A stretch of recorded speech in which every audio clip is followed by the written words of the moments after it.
Muito bem. Agora, aqui saiu um artigo do seu Merval Pereira, né, no Globo, falando das maravilhas do grande jornalismo. Né? Diz ele aqui, por exemplo, vamos lá.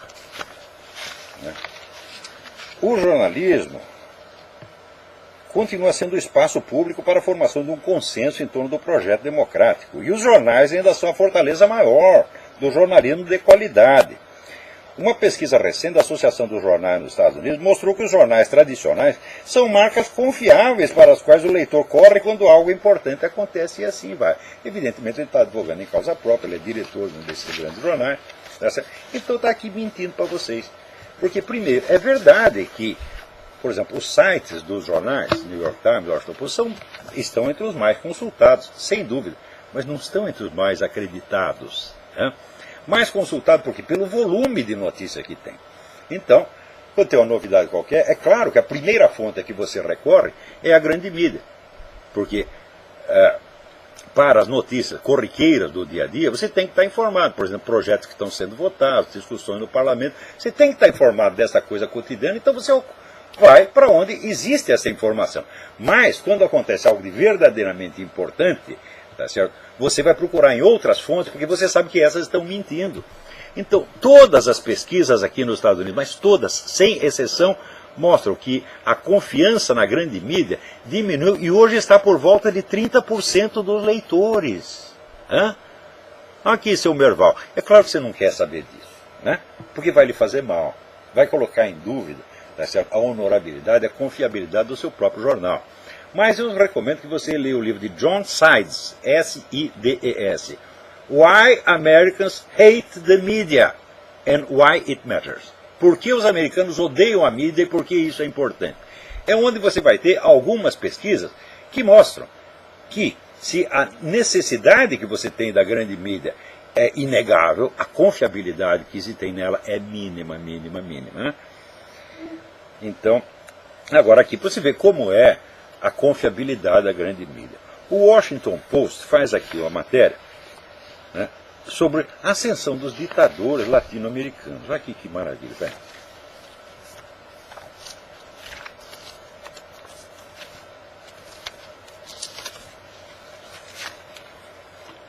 Reportagem do Washington Post sobre a ascensão dos regimes autoritários na América Latina. Chávez, Morales, Correa, Ortega, etc, etc.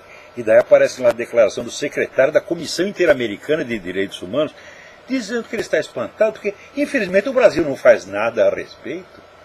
Viu, seu secretário, como não faz nada? Foi o Brasil que colocou essa gente lá. Nunca ouviu falar de Foro São Paulo? Foro São Paulo foi fundado por Luiz Inácio Lula Satanás da Silva e Fidel Castro, em 1990. Para restaurar na América Latina o que o comunismo havia perdido no leste europeu. E estão fazendo isso, já ocuparam o continente todo e botaram esta gente lá. O Lula, por várias vezes, agora novamente, na declaração que ele enviou ao Foro de São Paulo, confessa que ajudou a colocar o Chávez e o Morales e essa gente toda lá. E 2 vezes antes disso já havia confessado a mesma coisa em discursos oficiais reproduzidos no site da Presidência da República. Agora, o pessoal do Washington Times não lê essas coisas. Já dizia, tem um jornalista brasileiro, não sei se ele está na ativa ainda, mas é um grande jornalista, o Rolf Kuntz. O Rolf Kuntz dizia o seguinte: os jornais são autofágicos. O pessoal de um jornal lê o outro jornal, que lê o outro jornal, que lê o outro jornal, que lê o outro jornal, e assim eles vivem, tá certo, de se alimentar uns aos outros com as mesmas besteiras. Pior ainda, nos Estados Unidos, agora aqui, eu acabei de enviar para o Diário do Comércio um artigo que eu mesmo, cá entre nós, considero da maior importância. Eu vou ler um pedaço para vocês terem ideia de como está a mídia aqui. Então, por favor, leia. Depois vai sair no jornal, vocês pegam, os links que eu dou aqui vão aparecer no jornal. Por favor, leia um artigo de Jeremy W. Peters, publicado no New York Times, no dia 16, aqui está o link. E depois, se quiser, os comentários de Joseph Farah em WND, World Net Daily, está aqui o link. Juntos ou separados, são a prova cabal de que a grande mídia americana está sob regime de censura prévia. Praticamente nada do que se ouve de altos funcionários da Casa Branca se publica nos principais jornais e canais de TV sem ter sido antes aprovado, alterado ou totalmente reescrito por homens de confiança do presidente. Pior, o encarregado da censura não é sequer um órgão do governo, é o escritório da campanha eleitoral de Obama em Chicago. Que esse controle existia desde as eleições de 2008 era algo que se podia perceber pelo conteúdo uniforme, escandalosamente seletivo do noticiário, onde nenhuma linha que pudesse arranhar a reputação de Barack Hussein Obama era admitida. O que não se conhecia eram os mecanismos, os canais por onde a censura se exercia. A confissão de Peters decifrou o enigma. A central de propaganda obamista tem autoridade total para decidir o que o público americano pode ou não pode saber. Peters admite que não só os repórteres do próprio New York Times, como ele mesmo, mas quase todos os jornalistas incumbidos de cobrir os assuntos da presidência concordam com essa imposição. Uns por genuína cumplicidade, outros por medo de perder as fontes ou mesmo de ter seu acesso barrado nos órgãos da administração federal. Peters não escreve em tom de denúncia, mas, envolvido em palavras brandas, o conteúdo do que revela torna-se ainda mais explosivo. Então é isso, gente. A liberdade de imprensa acabou no país que ensinou liberdade de imprensa para o resto do mundo.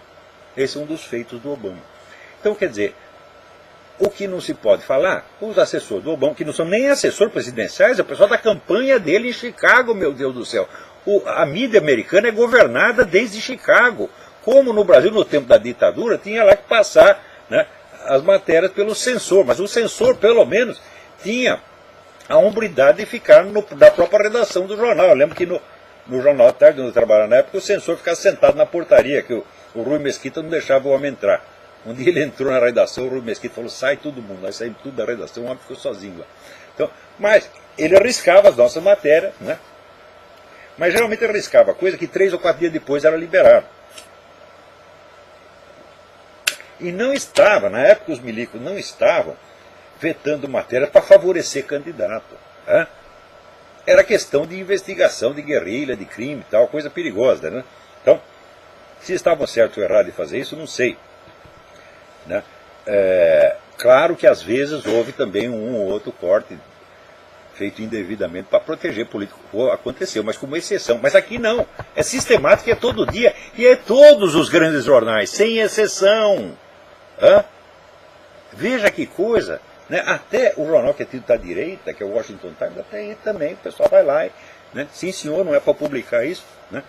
Então, o que acontece é que as coisas verdadeiramente substantivas não são publicadas, não são investigadas e simplesmente não são faladas. E é por isso que a confiança na mídia aqui baixou para 30%. Isso quer dizer que de 100 pessoas que leem jornais ou que leem os sites dos grandes jornais, porque todo mundo é obrigado a ler de alguma maneira, tá certo? Por exemplo, se você quer saber, né, cotações da Bolsa de Valores, onde você vai procurar? Ou você vai no Wall Street Journal, ou vai no New York Times, né? Você não vai procurar no jornal da sua cidade. Você não vai procurar num site como o Net Daily ou como Mídia Sem Máscara, mas ele não publica isso. Se você quer saber os resultados do Turf, quer saber se o seu cavalo ganhou, você não vai procurar no Mídia Sem Máscara nem no Net Daily, você vai no New York Times, porra.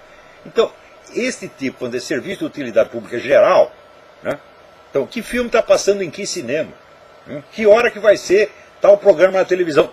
Para tudo isso você precisa da grande mídia. Mas quando se trata de notícia substantiva, não, meu filho. Por exemplo, veja, até agora nenhum desses grandes jornais falou uma palavra sobre os documentos sumidos, documentos sonegados do Obama, que é uma coisa impressionante.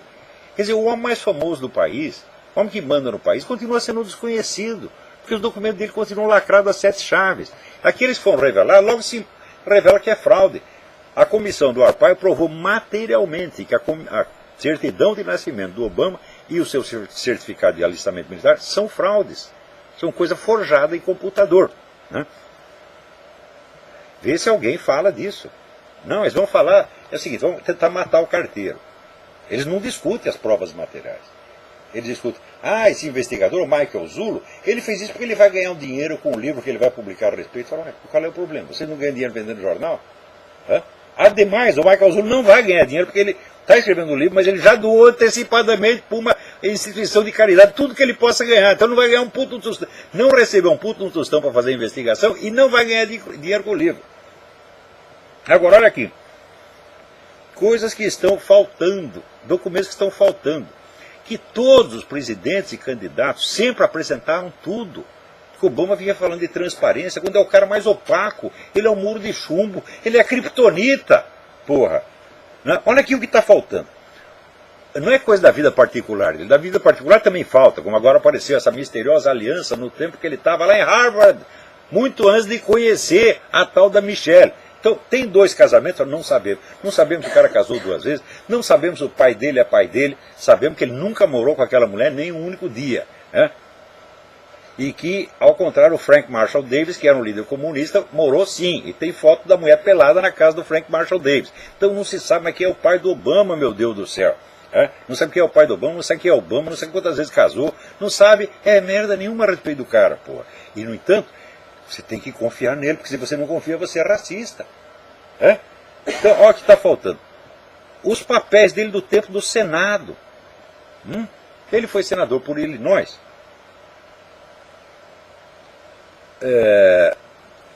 Por vários anos, eu não sei quantos, tá certo? E nada do que ele fez no Senado se pode saber. Sumiu tudo. Então, é carreira pública privada, carreira pública secreta. Né? Os papéis acadêmicos dele, todo mundo diz, se ele tem uma carreira acadêmica brilhante, fala, bom, então me mostra a tese, me mostra algum trabalho que ele tem escrito. O que apareceu foram 4 páginas, né, que foram divulgadas pelo, agora esqueci o nome do cidadão. É um cara que estudou especificamente os escritos do Barack Obama. E mostra que os escritos são de um semi-analfabeto. Tá certo? Uma coisa incompatível com a fama de que o cara desfruta. Em todo caso, não podemos jogar a produção acadêmica total dele por aquelas 4 páginas. Tá certo? Mas cadê as outras centenas ou milhares de páginas? Sumiu, ninguém pode ler, é proibido. Terceiro, tem a famosa proposta de edição de livro, tá certo? E a propaganda de edição de livro dele, que durante 16 anos circulou dizendo que o cara, Barack Obama, autor nascido no Quênia. Durante 16 anos circulou, foi para tudo quanto é lado, foi para tudo quanto é editor, foi para tudo quanto é livraria. Obama nenhuma vez se preocupou em corrigir. Não nasci no Quênia, nasci no Havaí. Então, isso aí também, para tirar a dúvida, o que se tem é o folheto que foi distribuído, dizendo que ele nasceu no Quênia. Para tirar a dúvida, tinha que ler, saber, ter acesso à proposta de publicação, ao contrato de publicação que foi feito com o Obama. Cadê esse contrato? Também não pode ver, não pode ler. 4, registros médicos. Todo candidato americano tem que mostrar a sua ficha médica para mostrar que ele está em bom estado de saúde e não vai morrer no dia seguinte, porra. Cadê a ficha médica do Obama? Nada. A lista de doadores menores, porque tem, assim, o cara que doa $50, $200, etc. Já se comprovou que em eleições americanas, às vezes acontece o seguinte, tem um bilionário, ele quer dar um montão de dinheiro para o candidato, então o que ele faz? Ele põe 200 nomes fictícios. Quando você vai rastrear, é algum Rockefeller, algum cara assim. Então, precisa da lista dos doadores menores, não só dos maiores, né?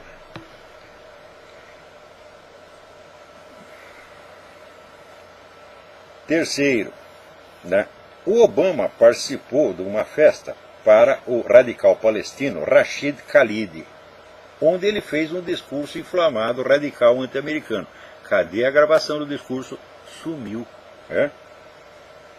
Também, a lista dos convidados que ele recebe na Casa Branca. Vê que coisa, pela primeira vez na história americana não se pode saber quem o presidente recebeu.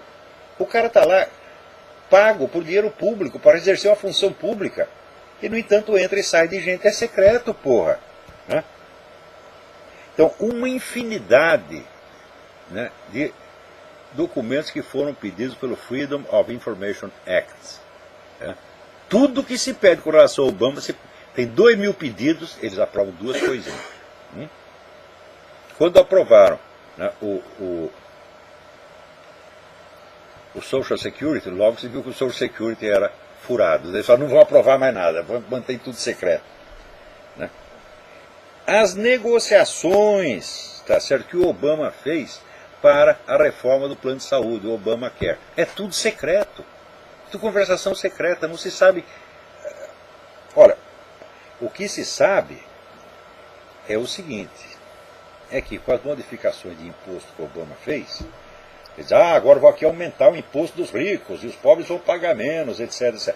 Bom, os ricos, mas não os ricos dele, do círculo dele, porque se provou, tá certo, que do círculo de doadores do Obama, né, centenas deles iam ser beneficiados, o imposto deles ia diminuir.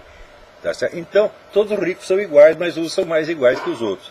Pior ainda, o Obama chega lá prometendo transparência no negócio de imposto, já se verificou que existem pelo menos 30 sonegadores de imposto na equipe do Barack Obama. E, finalmente, os documentos da famosa Operação Fast and Furious, que é aquela que eles entregaram armas para um traficante em troca da suposta informação sobre outro traficante que jamais foi localizado. Só que as armas serviram para matar um monte de policial mexicano e pelo menos um policial americano. Daí pediram as armas para o tal do Eric Holder, que é outro trapaceiro vigarista, do qual eu não compraria um chiclete, tá certo? E o cara está enrolando até hoje, não entregou os documentos, porra. Então, é tudo secreto. Então, aparentemente, agora, quando você pede os documentos, as pessoas dizem, é teoria da conspiração, você é um anormal, você é um paranoico. Quer dizer, para não ser paranoico, para ser normal, então você tem que provar, assim, que você aceita ser governado por um sujeito que você não sabe de onde é, não sabe quem é, não sabe de onde veio, não sabe porra nenhuma, e isso é que é ser normal. Então, não fazer perguntas, tá certo? É um negócio incrível.